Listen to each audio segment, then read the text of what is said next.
কিভাবে 50টা কোয়েল পাখি লালন পালন করার মতো খাঁচা তৈরি করলাম। তো এইটার মাপটা হচ্ছে আমার, দেখেন এই যে লম্বায় হচ্ছে এখানে 3 ফিট আছে।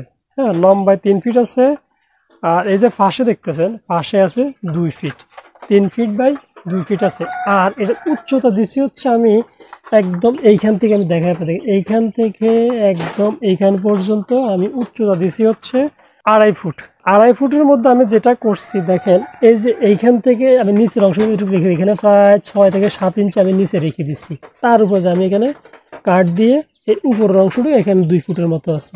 2 ফুট পুরা নাই, 2 ফুট থেকে কিছু কম আছে। এখানে 6 ইঞ্চির থেকে বেশি আছে। এখানে আপনার প্রায় 1.5 ফুট বা 2 ফুটের কাছাকাছি এখানে আছে। তো আমি নিচে গ্যাপ বেশি রাখার কারণ হচ্ছে আমি যেন নিচ থেকে এই যে ময়লাগুলি খুব সহজে বের করতে পারি, এই জন্য আমি নিচে একটু কাঠটা বেশি রেখে দিছি। তো তারপরে আমার কাছে কম মনে হয়েছে দেখে আমি দেখেন এই যে ইট দিয়ে দিছি নিচে, এই পাশে ইট দিছি, প্রত্যেকটা এই ফায়ার নিচে কিন্তু ইট দিয়ে দিছি, ইট দিয়ে আরও উঁচা করছি। এতে আমার নিচের থেকে যে ওরা যে মল ত্যাগ করে মলগুলি বের করতে সহজ হয়।